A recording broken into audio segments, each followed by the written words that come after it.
Inilah Indonesia, negeri bersahaja yang terjalin dari 17.000 lebih gugusan kepulauan, membentang bagaikan untayan batu zamrud.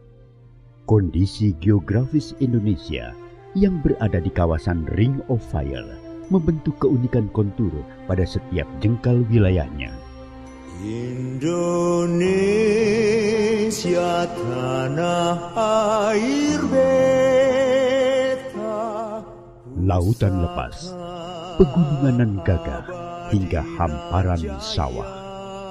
Inilah Indonesia, rumah bagi 1.300 suku dan etnis yang menuturkan lebih dari 700 ragam bahasa. Semuanya terbingkai dalam keragaman budaya. Puja bangsa. Assalamualaikum warahmatullahi wabarakatuh. Halo semuanya, perkenalkan nama saya Widya Idriasti S dengan NIM 24060801024. Selamat datang di video pembelajaran antropologi kelas 10. Pada pertemuan kali ini kita akan belajar tentang konsep dasar antropologi, yaitu ilmu yang mempelajari manusia dan kebudayaannya. Lewat materi ini kita akan memahami mengapa budaya manusia bisa sangat beragam, bagaimana antropologi berkembang, serta apa manfaat mempelajarinya dalam kehidupan sehari-hari. Nah, siapkan catatan kalian dan mari kita mulai perjalanan kita untuk memahami manusia dari sudut pandang antropologi. Apa itu antropologi? Pernah nggak kamu bertanya-tanya, kenapa manusia berbeda-beda padahal sama-sama manusia? Ada yang bahasanya beda, ada yang makanannya beda, ada yang cara salamnya beda, ada yang gaya hidupnya juga beda banget. Nah, ilmu yang mempelajari semua perbedaan ini itu disebut antropologi. Antropologi berasal dari kata antropos yang berarti manusia dan logos yang berarti ilmu. Sederhananya, antropologi adalah ilmu yang mempelajari manusia secara menyeluruh, mulai dari tubuhnya sampai budayanya. Para ahli mengatakan bahwa antropologi tidak hanya mengamati manusia seperti objek, tetapi juga memahami makna di balik cara hidup mereka, berpikir, dan berperilaku. Nah, antropologi muncul sejak zaman penjajahan. Bayangkan para penjajah dulu bertemu suku-suku yang bahasanya baru, tradisinya berbeda, bahkan cara makan dan berpakaiannya pun tidak seperti yang mereka kenal. Karena penasaran, mereka mulai bertanya, kenapa mereka hidup seperti itu? Apa yang mereka percayai, bagaimana pola hidup mereka terbentuk. Rasa ingin tahu ini akhirnya berkembang menjadi sebuah ilmu yang kini kita sebut antropologi. Ilmu yang mempelajari manusia secara objektif, mendalam, dan dari berbagai sisi. Nah, secara umum antropologi menjadi dua bagian besar, yaitu antropologi fisik dan antropologi budaya. Yang pertama, antropologi fisik. Ini adalah cabang yang melihat manusia dari sisi biologisnya. Antropologi fisik meneliti evolusi manusia, bentuk tubuh, ciri khas, warna kulit, tinggi badan, hingga bagaimana tubuh manusia beradaptasi dengan lingkungannya. Contohnya, kenapa masyarakat yang tinggal di daerah dingin seperti Eropa Utara cenderung memiliki tubuh yang lebih besar dan kulit yang lebih terang, sedangkan masyarakat di daerah tropis memiliki kulit yang lebih gelap untuk melindungi diri dari paparan sinar matahari. Inilah yang dipelajari oleh antropologi fisik. Yang kedua, ada antropologi budaya. Kalau yang ini fokusnya pada hasil ciptaan manusia dan cara hidup masyarakat. Yang dipelajari antara lain adat istiadat, bahasa, nilai dan norma, simbol budaya, kebiasaan sosial, cara manusia membangun makna. Nah, contoh nyatanya pada upacara adat seperti Rambu Solo di Toraja atau Ngamen di Bali. Bahasa daerah yang menunjukkan identitas kelompok, tren anak muda misalnya healing, nongkrong di kafe, OOTD. Pemakaian baju adat pada saat perayaan tertentu, simbol budaya seperti rumah adat Tongkonan atau kebaya. Semua itu tidak sekedar kebiasaan, tapi punya makna budaya dan sejarah di baliknya. Nah, apa sih manfaat antropologi ini untuk kita? Yang pertama, memahami keberagaman. Jadi kita mengetahui bahwa perbedaan bukan sesuatu yang perlu diperdebatkan. Justru perbedaan itulah yang membuat Indonesia kaya. Yang kedua, mencegah konflik. Dengan memahami budaya orang lain, kita lebih mudah menerima perbedaan sehingga tidak mudah salah paham. Misalnya, cara berbicara orang Batak yang tegas sering dianggap marah oleh orang Jawa yang terbiasa berbicara halus. Padahal itu cuma bahasa saja, bukan emosi. Yang ketiga, menumbuhkan toleransi.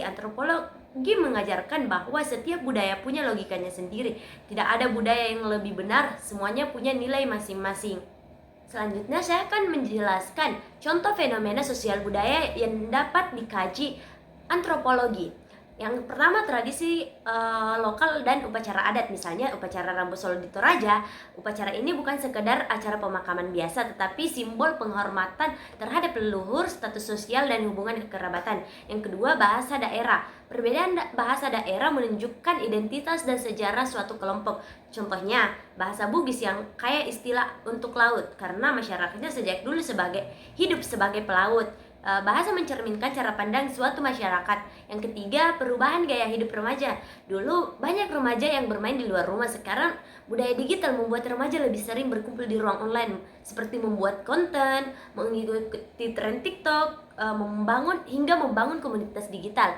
Antropologi mengkaji bagaimana perubahan ini memengaruhi hubungan sosial dan budaya remaja. Yang keempat, gotong royong. Di banyak daerah masih ada tradisi tolong menolong seperti membantu tetangga bangun rumah atau panen. Fenomena ini menunjukkan nilai kebersamaan, solidaritas, dan rasa memiliki.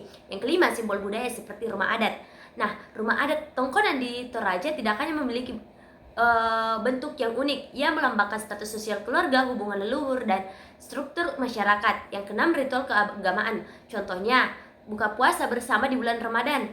Ini bukan hanya kegiatan keagamaan, tetapi juga memiliki fenomena sosial yang memperkuat hubungan antara anggota masyarakat. Yang ketujuh, perubahan budaya akibat teknologi. Budaya antrek kini berubah menjadi budaya serba aplikasi, pesan makanan, transportasi, hingga belanja online. Perubahan ini mengaruhi cara pandang kita serta berinteraksi kita dan membuat budaya baru yang lebih cepat, praktis, dan individual. Baik, teman-teman, hari ini kita telah belajar tentang pengertian antropologi, perkembangan awalnya, ruang lingkupnya, manfaatnya, dan contoh fenomena budaya yang dapat kita kaji. Melalui antropologi, kita belajar bahwa setiap manusia dan budaya memiliki keunikan yang perlu dihargai. Semakin kita memahami perbedaan, semakin kuat sikap toleransi dan persatuan kita. Sebagai refleksi, coba kita pikirkan budaya apa yang paling mencerminkan identitas daerahmu dan mengapa budaya itu penting. Kalian bisa menuliskannya setelah video ini selesai. Terima kasih telah belajar bersama. Sampai jumpa pada video pembelajaran berikutnya. Assalamualaikum warahmatullahi wabarakatuh. Sekian dan terima kasih. Pulau Sumatera, pulau paling barat di Indonesia, memegang teguh budaya nenek moyang bangsa Melayu. Pulau Kalimantan menjadi tempat bernaung suku Dayak, suku terbesar di Kalimantan.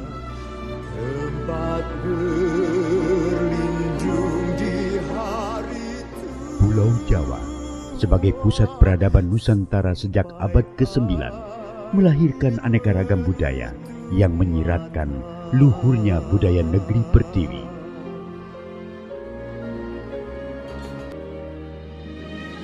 Jakarta sebagai ibu kota negara menjadi titik lebur dari seluruh kebudayaan. Disinilah semua terpusat, nuansa akulturasi dan kekentalan budaya pun semakin terasa. Pulau Bali, pulau para dewata, telah tersohor dengan kearifan lokal masyarakat Hindu yang hidup selaras dengan keindahan panorama alam. Semakin bergerak ke timur, kebudayaan di Pulau Sulawesi, Kepulauan Maluku, dan Papua semakin eksotis. Perjalanan sejarah yang panjang membawa Indonesia menjadi sebuah bangsa yang besar. Kejayaan di masa lampau membuat bangsa Indonesia terus berinovasi mempertahankan budaya bangsa. Bhinneka Tunggal Ika, berbeda-beda namun tetap satu jua. Semangat itulah yang selalu menyatukan keberagaman Indonesia. Toleransi tinggi melahirkan rasa gotong royong, cerminan budaya asli Indonesia.